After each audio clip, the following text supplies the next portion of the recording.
Protect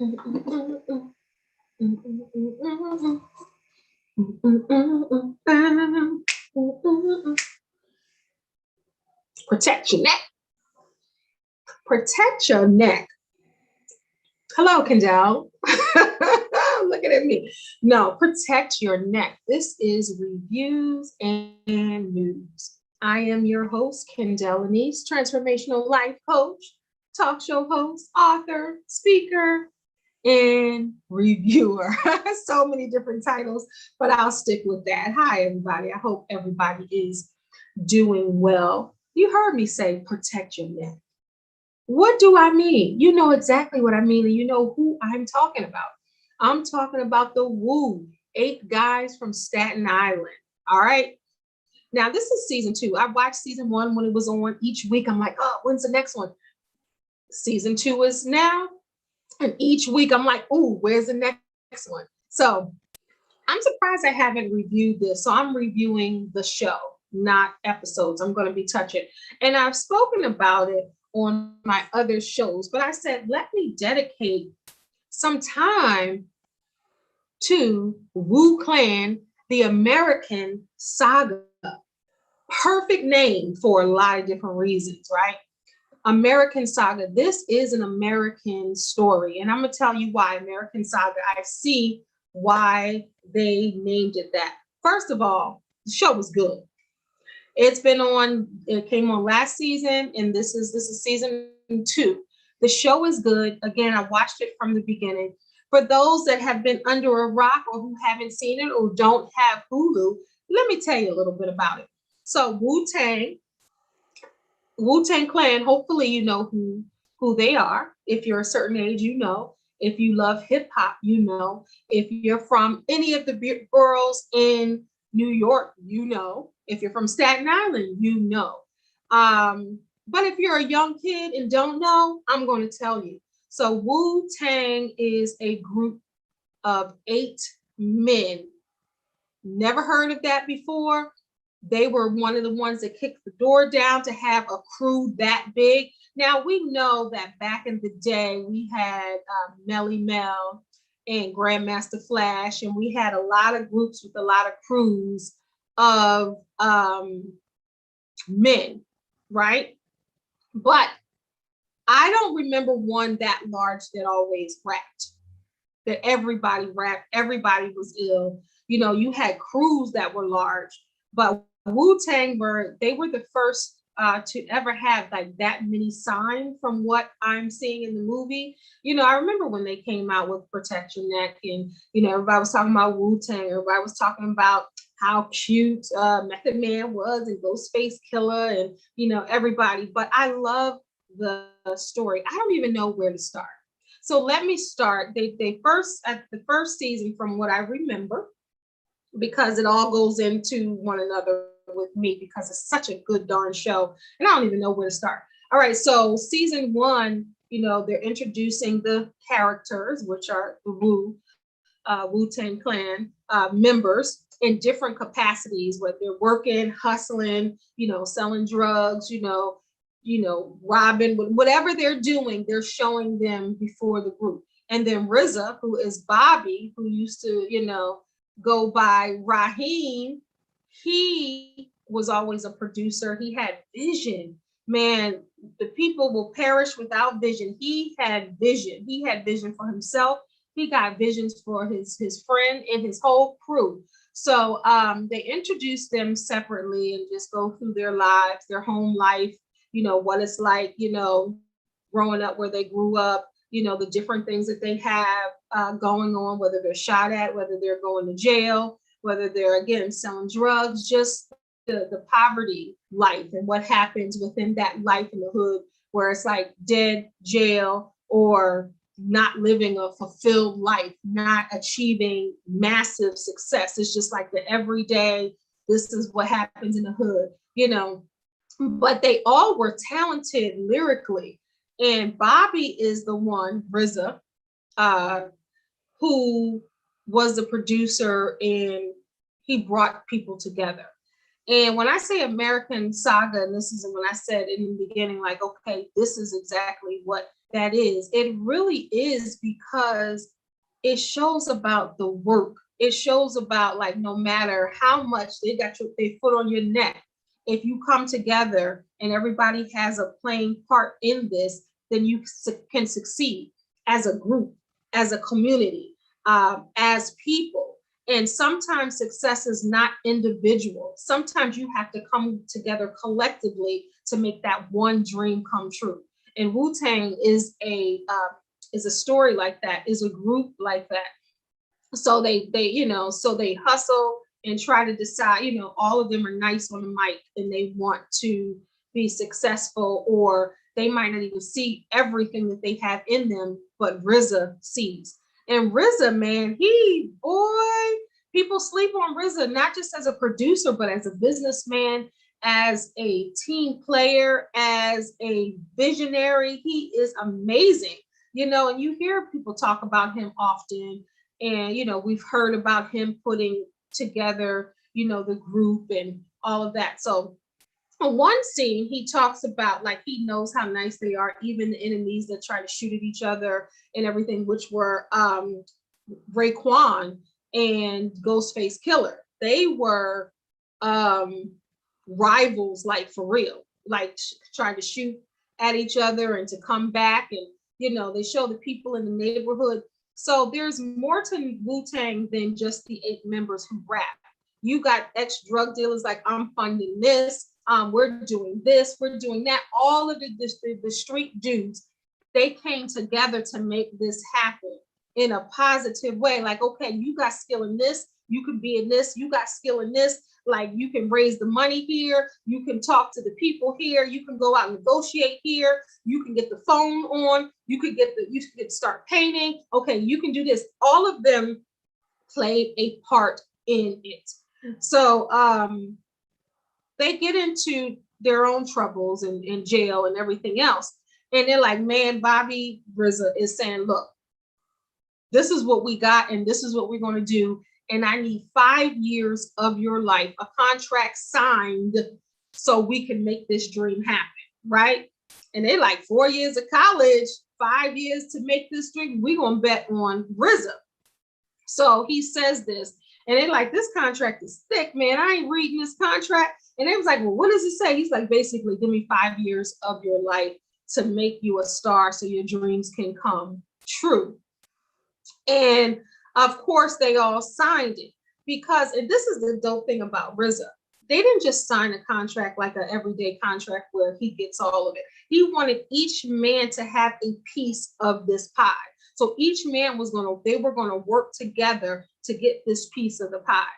So I loved when Bobby RZA got them all together, and even, slyly, because he knew a couple of them were rivals, he put them on the Staten Island ferry, which is an hour from the city that they couldn't get off. So they had to squash their beef at that point. There was 2 beefs going on. They had to squash those beefs because he thought they were all talented. They were friends. You know how you're friends with this person and that person, but they don't like each other and they did this to them and that. So he brought them together. And because of his vision and because of his talent and because of his personality, they actually listened and they actually squashed the beef. But he said, okay, we all got to work on this. So Ghostface Killer, who was D Lover at first, and Bobby RZA, who they got an apartment. And I'm skipping around because there's so much. I just suggest that you watch season 1 and season 2. But I'm just trying to give you, some highlights. And there's so many. I mean, the show is good from episode to episode. And I wasn't even going to I'm so into the show that I wasn't even thinking about doing a review on, each episode. But I decided to do the show review anyway. But I love it's so many highlights and so many points in there. And I might pull up some just to touch on them. But Bobby and D Lover, RZA, and Ghostface Killer, they get an apartment and they're like, okay, we are Wu-Tang Enterprises. You over here, go get the phone put on. You over here, you need to go put up this drywall. You need to go get the egg carton so you can put up put up on the wall, because you know when you have a studio, you do the sheetrock and you over here do this. And they were all hustling together to collectively to make this one dream come true. That is dope. Everybody had skin in the game. And nobody was like, I ain't doing that. You know, everybody was doing it. You make the calls to the radio station. Remember back in the day, they would have magazines with the radio station numbers on there and the promotions department. Then you had the program directors, you had the request line. They were calling to get their record played, pretending they were request line to get their played.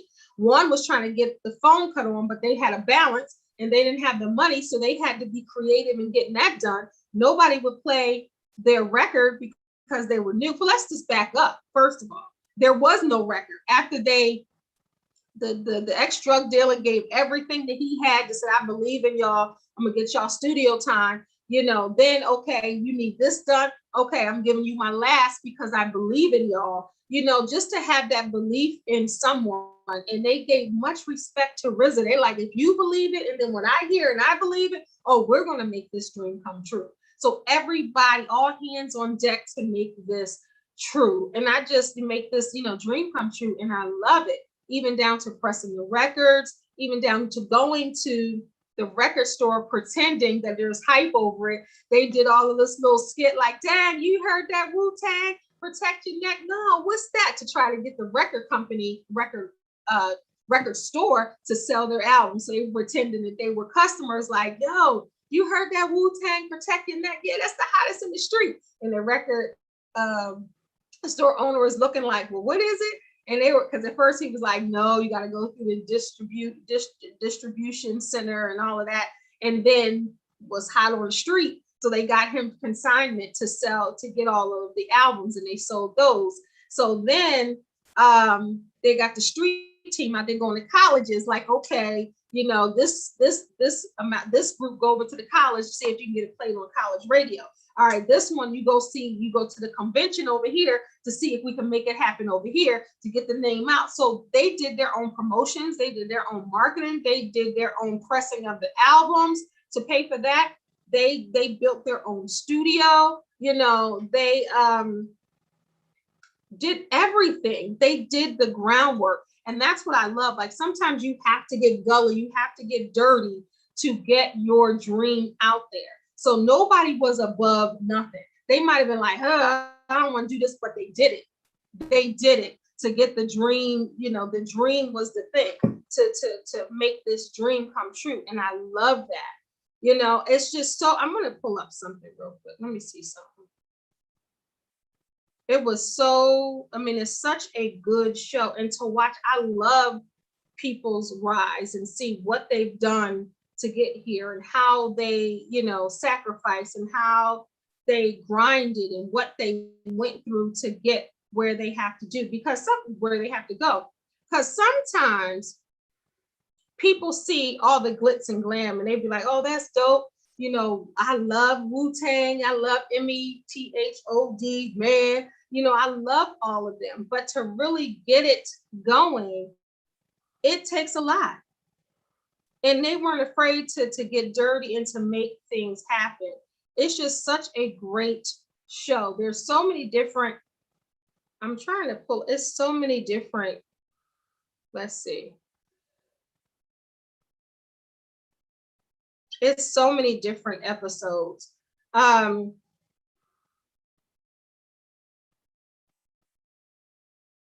to look at everything. All right, I was just looking at see if I wanted to share some clips, but I would be here all day doing that. I just really encourage you all to watch it. Whether you're Wu-Tang Clan fans, you can appreciate this story. The story of the rise of the Wu-Tang is amazing. They go through, and Dave East plays Method Man. He kind of looks like him. They go through, you know, their journey, and it's almost, well, it is like autobiographical when it comes to their story, starting here and going through the process of becoming who we know them as today, the Wu-Tang, and talking about their names. And everybody knows they got their name from karate flicks. They love karate flicks. And they got their names from that. even down to the Wu-Tang symbol. Y'all know what that looks like, right? Everybody knows. Hiring a dude in the hood who could draw, like, this is our logo, this is what we want. And he came back and he couldn't do it. Go back to the drawing board, go ahead and get this. This is what we want, something simple, but something distinct. And they came up with what we know as the Wu-Tang symbol. But I love the fact that they got a dude in the hood who could draw, and they didn't just say, hey, do this. They paid the man. You know, RZA gave his last to pay the man. And sometimes we're like, yeah, do this. You know, Black folks, hook us up. No, he was like, I'm paying you for this. He gave him the money. He came up with the symbol, down to, you know, when you think just about everything that they did and they put the footwork in. A lot of people want the dream, but they don't want to do what it takes to get to it. So RZA and his brother Divine go to the conference, a music conference, to try to get people to play their record. You know, doors kept slamming, like, oh no, you got to have a distribution deal, or you're a new artist, we don't deal with independent. But keep grinding, and one thing led to another. You get one card, then you get another card, and then now you have this contact. So now they hear your music, so they're ready, you know, to say, okay, well, wait a minute. And that's what happened on one of the episodes, that one thing led to the next, to the next, to the next. And that's how life works. You know, one thing will take you a step further into your dream, even when you have doubt. Because even RZA was like, dang, you know, we didn't accomplish what we came to accomplish. And his brother Divine said, but we got two cards, we got two contacts, and that's more than what we had. So sometimes you'll go somewhere to think that you're going to make your dream come true, or you're going to do it, and then it ends up being something else, right? It ends up being much more in the long run of what you think it is, because you might be going there to get somebody to play your record, but you got the contact to get a deal, opposed to just your record played. So one thing led to another, and then it starts getting on local radio, and they were like, no, we need something bigger. And then next thing you know, Kid Capri, everybody knows Kid Capri, he played it, and they start jumping up and down. They don't even know how he got it, but the connects from one thing to the next thing to the next thing. Let's see. And that's really what it's about. It's about not giving up faith. And even when you think you're not close, if you've done something to propel yourself, then you are closer than you think. Because God helps those who helps themselves, right? Faith without works is dead. So you still got to do the work. And they put that work in. When I think about like just how they managed to do, we're not even talking about the music and how dope they are as rappers, and the fire that in the whole process that RZA comes with to have a dope, you know, album or dope beat. It's just them as men. And even I love the fact that they show the softer sides of them. They show them at home with their mother. You know, Ghostface Killer has two brothers who are disabled. They show the tender side with him.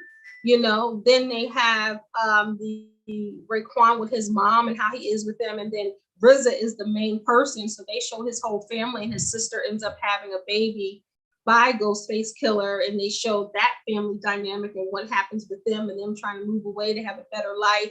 They show the intimate details of their life. And I just love the fact that they do that. They go in so you can see and respect them from which they've come, and see them, you know, as boys to men, and really growing this brotherhood, and these growing themselves as legends, and knowing that they have what it takes to make it. And RZA is the main one. And just, you know, when somebody can believe in you more than you believe in yourself, or tell you how dope you are. I love that with Black men. Like, you know what, you're fire, you're dope, you're talented, you know, I believe in you. And that's what he did with those guys. And he said, I don't want y'all to be in a group forever. You know, I want to put in a contract that y'all can go out and do solo albums. There's no stipulation to that, but just give me 5 years with Wu. And that doesn't even mean that you can have a solo album even within that time. Just give me that. Then if you want to leave to go, but you see, they still come together, you know, they're still doing it. And, you know, they're a part of this movie. And I love that, you know, RZA is the executive producer. And I love that. Sorry about that. I just jumped on real quick. I was supposed to be doing something, but I wanted to tell y'all before I forgot. But definitely check out Wu-Tang Clan and American Saga. It's such a great story. Even if you don't know who they are, even if you don't like their music, you will appreciate the grind and appreciate this story. And it's done magnificently. Oh, and ODB's son actually plays ODB in this movie. So each person just brings the fire. So if you want to listen to Protect Your Neck, that was the first song. You'll see exactly what I'm talking about. And then, you know, a lot of people just know me and Mariah go back like with ODB, but they don't know his skills even in Wu-Tang. You know, everybody's skill was their own. And everybody played a part, and nobody was afraid to get a little dirty to make this dream come true. And I love the fact that they turned the drug game and being drug dealers and they use that skill. Because oftentimes you hear people say, well, if they could do that, they're business people. Why can't they do something legitimate? They did. And they showed that they did, you know, and they showed that they had the street dudes believing in them. Even the bus driver who came out of it, he was in the street. Then he's a bus driver, but he even came back and they were like, we can use your talent. So everybody's skill, they used it. So just like you see the front people, there are always people behind the scenes who help make the dream come true. So Wu-Tang and American Saga, definitely check out season 1 and 2 on Hulu. This is Kendell Lenice for reviews and news. I'll talk to you next time. Don't forget to subscribe below. And come back for my new review. I think I'm going to do one on impeachment. Matter of fact, I might do one today, the same day, impeachment, talking about Bill Clinton and Monica Lewinsky. That one, check that out too, and the rest of the reviews on this channel. God bless. Peace.